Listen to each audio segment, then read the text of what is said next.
Honda Stream. Selalu orang akan PM saya, Honda Stream ada ke? Honda Stream ada ke? Okey. Hari ini di depan saya ada satu Honda Stream sudah. Okey, yang ini baru masuk. So, ini adalah Honda Stream tahun 2013 1.8 RS Jack local.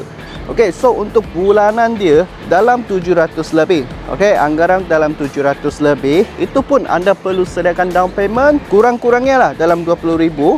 Okey, lepas tu kereta ni dia akan buat dengan loan kredit loan kredit. Sebab kalau dengan bank dia cuma boleh loan 3 tahun, so mungkin bulanan dia akan mahal sikit dalam 1,000 lebih lah. Okey, untuk kawan-kawan yang mungkin anda ada cash, okey, dalam 50k, anda pun boleh cuba beli kereta ni juga. Okey kawan-kawan, so anda boleh tengok walaupun kereta tahun 2013 tapi condition memang banyak elok lagi ya kawan-kawan. Untuk cat kereta, kami telah touch up dengan 2 layer cat yang baru. Okey, ini adalah cat putih. So nampak dia sangat bersih lah. Lepas tu kawan-kawan, tengok lampu kereta dah siap smoke. Okey, kereta tak ada macam ada bunyi-bunyi lain ke. Okey, engine sangat smooth. Gearbox pun sangat smooth juga. Lepas tu untuk rim kereta masih kekal dengan rim original lagi. Okey, bunga tayar ada lagi 60% ataupun 70%. Untuk interior kereta, okey, dashboard semua cantik-cantik punya, tak ada cara, tak ada ketuk. Untuk dia punya cushion, okey, cushion ni full original leather seat, condition memang banyak elok lagi. Lepas tu untuk player dia, okey, ini adalah Android player lah. Owner sebelum dah siap memasang player. Sini ada armrest lagi. Lepas tu lupa saya bagi tahu, kereta ni dia 7 seater. Okey, Honda Stream ni dia 7 seater. Sini boleh duduk 3 orang, barisan tengah-tengah. Okey, barisan yang paling hujung sini boleh muat lagi 2 orang dewasa. So untuk Honda Stream ni dia punya ruang memang banyak luas.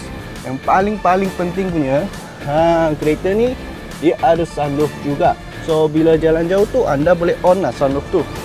Jalan-jalan dengan family, pergi trip ke, boleh on lah. Okey, so untuk bahagian belakang dia ada siap dengan spoiler kecil. Okey, lepas tu yang paling penting punya, kita mesti tengok dia punya ruang. Okey, so untuk boot punya ruang, kalau you orang ada bawa full passenger, maybe kecil sikit lah. Saya rasa dalam 2 luggage boleh muat. Okey, tapi di bawah sini dia cuma ada satu kompartmen kecil-kecil sahaja. Okey, kecil-kecil sahaja. Dia tak macam Nissan Serena besar-besar. Okey, kecil sahaja. Kecuali you orang tak ada bawa full passenger, kerusi dia boleh kena lipat. Okey, lipat pergi depan, ruang automatik jadi besar sudah. Lepas tu last kita tengok driver seat pula. Okey, so driver seat dia, steering adalah multi-function steering. Okey, condition memang banyak cantik lagi. Tengok, siap dengan pedal shift lah. Siap dengan pedal shifter, ada button boleh control dengan radio system.